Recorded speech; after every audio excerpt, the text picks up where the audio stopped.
This is Nick, and this is Nick's this is Nick's 240. It has catastrophic rust. It's got a major oil leak. And worst of all, it doesn't even start. Oh, and by the way, how much did you spend on this thing again, Nick?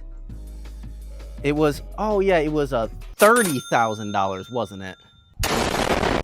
Nick has had this car since May of last year, and in that time frame, we truly have put tens of thousands of dollars into this Japanese piece of shit. Greatness. On top of all that money, we truly have put in so many hours of labor into this car as it came as, you guessed it, a shell. Come on, it's so rusty. This is the first car I ever built the motor completely from a block and head on separate sides of the room, got it all together, got it in the car, and got it running and even drove it off a trailer and then parked it again. So what happened? It really was just a case of time constraints got in the way and we just had to put the 240 to the side until now. But with determination in our heads and our dicks in our hands, we're ready to get this thing going again. Alright, so the first thing I'm going to tackle on this should be pretty simple. Now, we deleted the power steering on this car, and as you can see down here, we have an excessive manufacturing dog shit power steering delete bracket. The issue with that is that they say on their website that it's for a KA or an SR, but in order to actually make it work, you need an SR pulley, and they do not include one or write that anywhere in the instructions. So we just got a brand new OEM SR pulley, which you can see has a square tensioner. So I'm going to go ahead and get this piece of dog shit by excessive replaced. So I'm going to kind of just speed through this footage a little bit because it's really not the most riveting thing to watch, but you can see here that I removed the old KA tensioner, and then I hold it up to the camera, and then you actually can't see it because I'm a idiot and hold it out of the frame. And that's kind of why we're speeding through this footage a little bit, because it's really not the most entertaining thing in the world to watch me undo and then redo 3 bolts, so let's speed it up a little bit. You can see that I very quickly realize you pretty much have to tackle this job from the bottom, so once again the footage becomes even more entertaining as you get to literally watch me just lay on the ground. Oh hey, something worth actually talking about for a second. If you look at the difference between the KA and the SR bolts for their pulleys, the SR is obviously the new one, the KA is the one that looks like it's been shit on for 20 years. At the end, where this has no threads, it is, I don't know, about a millimeter or two. If you look at the SR, it's a lot more than that. So it actually, when you thread it all the way down to the bottom, this lock nut, you can still have play in this bolt. So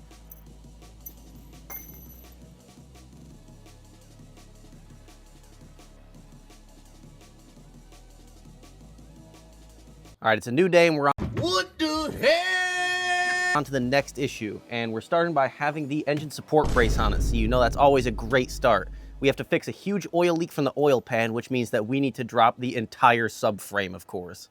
And I knew that we have to drop the subframe because we've already done this job before. In fact, it was one of the last things we did before we parked this car. That's right, we already had to drop the subframe to replace the oil pan, and the new oil pan is still leaking. After months of searching, we finally found a grail of an oil pan on eBay, which we jumped on. And now that it's not the middle of winter anymore and we can work outside again, we're finally getting around to getting it installed. Given that we've done this job before, we're making pretty good time, as you can see in this video, of getting the subframe down, and we pretty much had the whole thing out of the car in 30 minutes. Yeah, it's just... Stuck on this fucker. No, steering fluid. All right, we didn't die.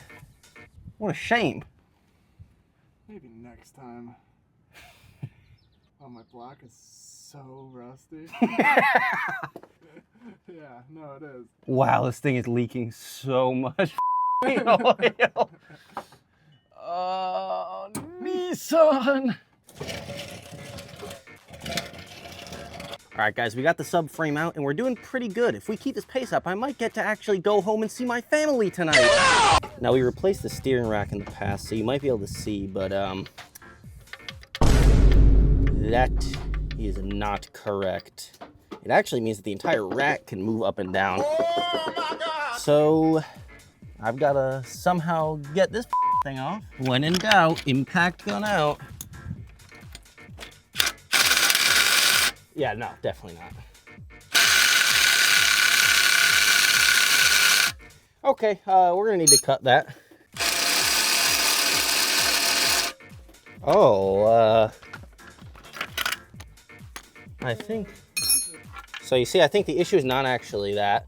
I think the issue is that I'm using a 19 millimeter on a 17 millimeter with an impact. That's probably less than ideal, actually. All right, let's see if it works with the right socket. Oh my God, did I do it? Oh my God, it worked. I mean, of course it worked. I had no doubt that would work.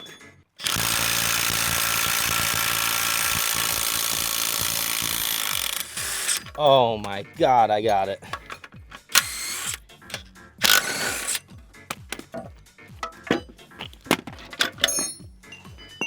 All right. Meanwhile, over at the oil pan removal team, Man, I'm here under the oil pan and look at this. Who the f put a wood screw through the timing cover? I did that. That was me. now you're probably wondering why I'm even replacing the steering rack given I just told you the one on it is brand new, replaced by us. Well, we kind of messed it up when we were doing the power steering delete trying to manual convert it, and then we realized it's not even for a Super Hikers 240, which is what Nick has, so...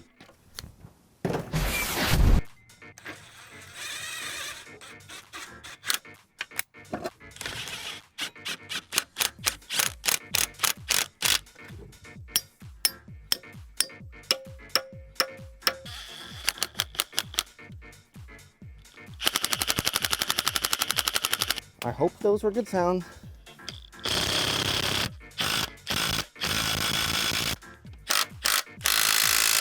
I did it. I mean, I did it, of course. At this point, it was time to deal with the pain of my own stupidity and remove the wood screw from the timing cover to tap it to put an actual bolt back in it. A job that I graciously delegated to my friend Chris, which you can hear how thrilled he was about getting. Let's start by tapping the fucking cover so we know what type of bolt we need. So I have to do that one? Uh-huh. At this point, we were ready to reinstall the subframe, so we decided to do it with the utmost caution as this is quite a dangerous job. We did this by immediately saying F the jack and lifting the subframe by hand. We then followed the Nissan torque spec to a T. Subframe torque spec.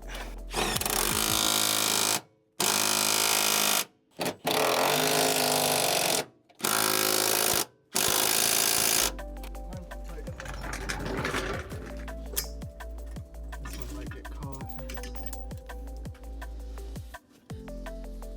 Wow, full subframe out job. One day. Not bad, not bad. I then realized that Nick's neighbors might actually be upset that they no longer get to hear impact guns and hammers, as it was only 11:30 at night. So I decided to keep going and make their dreams come true by hammering bolts back into place and getting both side suspension arms fully reinstalled.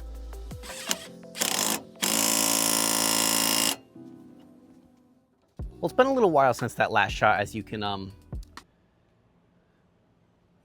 might be able to tell it's a little bit different here. It's not because we didn't do anything interesting or we weren't working on the car, obviously. It's just because we did a couple things off camera that would have made the video a little bit long. Just a few things, though. You didn't really miss out on much. All we really did was... We replaced both door speakers, installed a gauge pod with an AFR oil pressure and oil temp gauge. We replaced the head unit, installed a fan controller, replaced the rear hatch latch, and then got a set of 4 brand new tires. We then installed an HKS high power exhaust, got a brand new OEM driver side fender, adjusted the ignition timing, then installed a brand new Mishimoto radiator as well as the cooling fan setup, which led to some sketchy wiring. At that point, we then deleted the Hikers system, which then led to us doing some sketchy wiring. We then decided to say, F it, and let's replace the entire rear subframe for some reason with one that's slightly less rusty. That led to whatever the F this is.